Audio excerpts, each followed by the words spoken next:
Hey everyone, welcome back and happy Friday. Guys, I love me a good Friday. I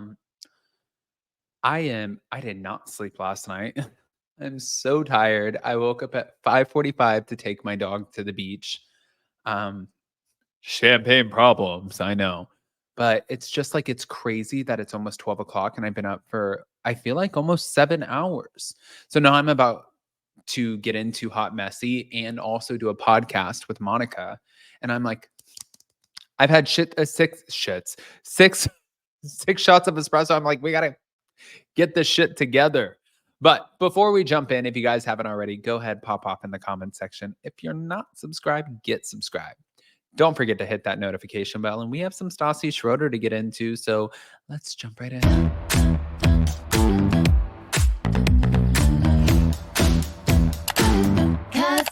Cause no one can do it like we do it, like we do it, like we do it. Cause no one can do it like we do it, like we do it, like we do it. All right, guys. Well, Stassi Schroeder it is.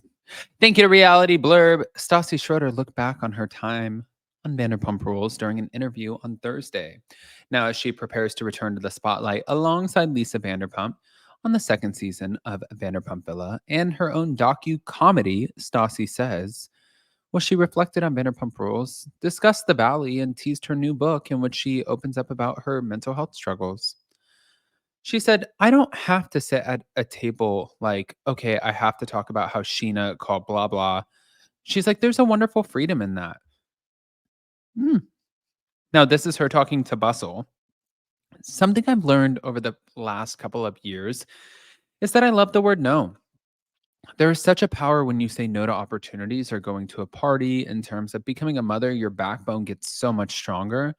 And as fans may know, Stassi married her husband, Bo, who is 44, back in 2020 and has since welcomed two children, 3-year-old daughter Hartford and their 11-month-old son Messer.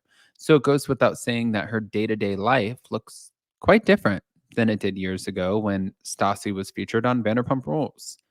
The second we get in the car, Hartford and Messer are screaming bloody murder at the same time, the whole ride home.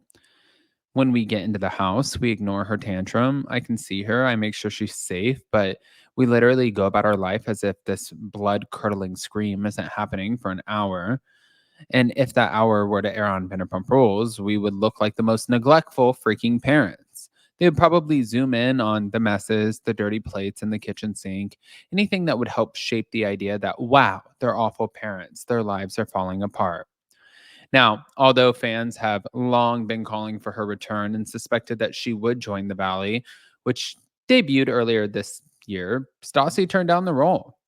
There's a better chance of me doing Celebrity Big Brother UK, is what she said. Everyone has a fear of remaining relevant, but there's so much power in being out of the spotlight. You have to evolve a little bit. You need to let people miss you. No one wants to see, hear, watch, or read the same thing over and over. So taking a break and not being relevant is powerful. It's just like saying no. But since becoming a mother, Stassi said she's super aware of how she's going to navigate her future and what she's doing and how it impacts her kids. That said, Stassi loves reality TV. Even through all the shit, how it makes you a psychopath, how it's not good for your mental health, I still enjoy doing it. Earlier this summer, following years of anticipation, Stassi confirmed she's landed a development deal with Hulu that would see her on Vanderpump Villa Season 2 and Stassi Says, which will follow her as she helps others through identity crises. I never felt like I was completely done with reality TV. I knew it would have to be what feels authentic to who we are as a family, and Bo was supportive of the idea. My whole adult life was on Vanderpump Rules. It was all I knew. I would have stayed on forever. I'm still friends with a lot of the producers, and they always joke, remember when you said you were going to give birth and let one of the cameramen just literally be right there in your vagina?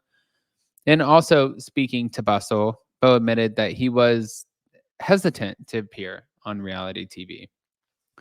Doing a reality show was originally something that I didn't want to be a part of.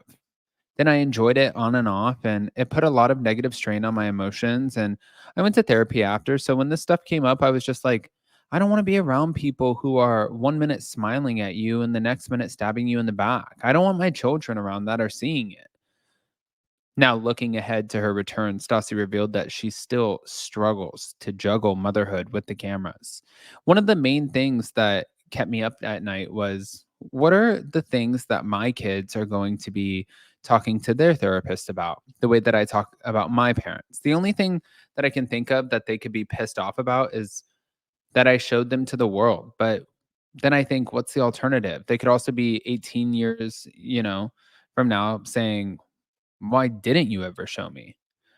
While Hartford and Messer have not yet been featured on reality TV, Stassi did recently show her daughter her and Beau's engagement episode from Vanderpump Rules, which got her excited.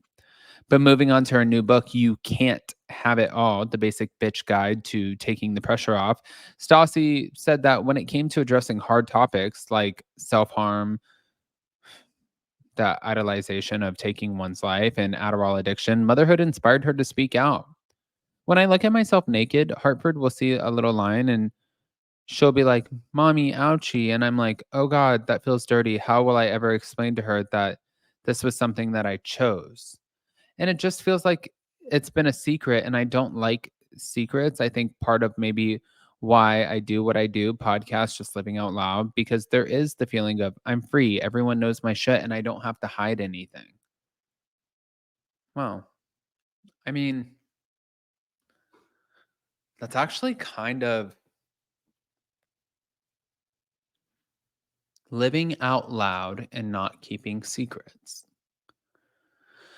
I feel like so many times we all try to, everything has to be perfect all the time. Everything has to be incredible. We have to do things the way people want us to do things, and we have to live our lives a certain way. It does get really freaking exhausting. I don't think that, I mean, that's, to be fair, a really, really true statement. I don't know. I commend Stassi because I've seen a lot of comments where people want me to hate her. And I knew her. I knew her when I was at Sir. I was around her. She actually stuck up for me when I got in trouble with Peter. I'm not going to go into detail on what that was, but looking at it, I'm like, people deserve the right to grow. And before I was so afraid to say that, I was afraid to be like, people deserve the right to grow because I was afraid of cancel culture and all of that. But it's so true. People do deserve the right. It doesn't matter who you are, doesn't matter what your ethnicity is, what your gender is, how you identify. We all fuck up. And that sucks and it's kind of shitty, but we do it. And one day, whoever's watching this is going to have a moment that you're not proud of. And you're going to hope whatever you did wrong, that you get some sort of forgiveness. And I think that's the truth. And I think that's the most important thing, is to not have to wait for it to happen to you to be able to exercise that same compassion for somebody else. It's just knowing that that's kind of part of what shapes us. And it will happen. But I want to hear what your guys' thoughts are. Pop off in the comment section. If you guys are not subscribed, get subscribed. Don't forget to hit that notification bell, and I will see you guys so very soon. Happy Friday, guys. Love you. See you later. Bye.